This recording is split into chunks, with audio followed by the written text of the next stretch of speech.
这些收藏品，我相信他们是有生命的，那我可以跟他们一起呼吸，一起共同的生活，这样子。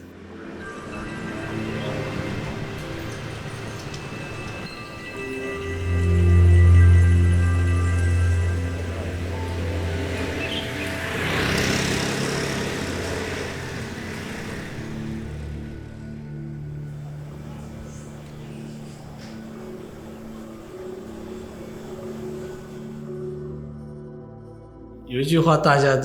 都听过，最容易成家的就是收藏家。你买一张画，这个大家就称你为收藏家。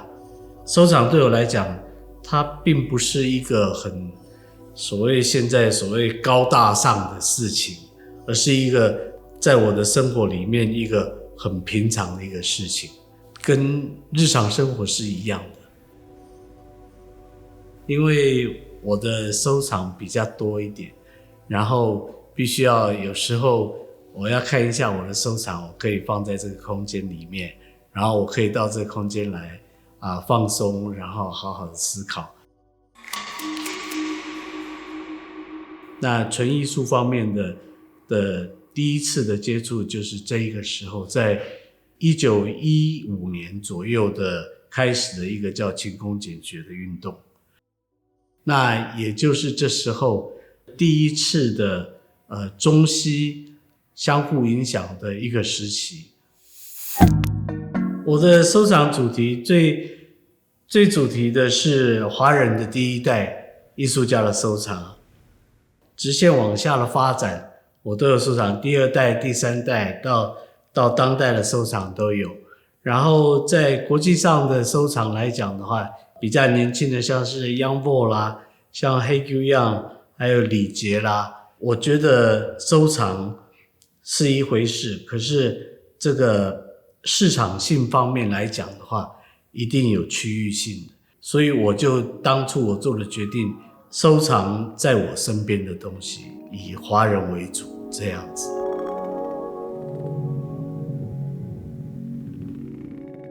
因为我的收藏大部分会是一些第一代的艺术家的收藏品，因为他们留下来的东西都很少因为战乱，因为各方面的关系，他们就是把自己觉得最重要的作品才能够留下来，所以他们在做每一件作品都是很专心的在做。当他很专心的，他甚至可以用他的生命去创造一件作品的时候，你从他的作品里面必然能够读到他想要带给你的一些讯息，这样子。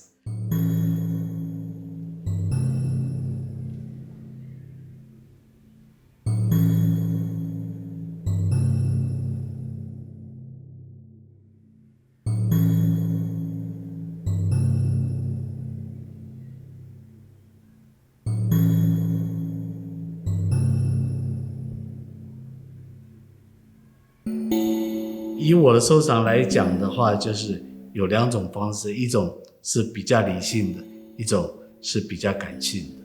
在冲动的情况之下，就是像一个香港艺术家李杰的作品，我很喜欢他的作品，那我也说不出他的作品有什么让我喜欢的地方，或者他的所以然是怎么样，可是我就很喜欢作品。艺术在我的生活里面扮演的是一个我的老师，也是我的一个朋友的一个角色。那每一件作品带给我的喜怒哀乐呢，大部分我是以喜的心情去接纳他们的。我看不到他们悲伤的一面虽然有的可能是他想要表达一些他的悲伤，可是我看到了大部分是他们用心的一面，他们专注的一面。我个人的心情上，我在不平静的时候，这些作品可以带给我平静。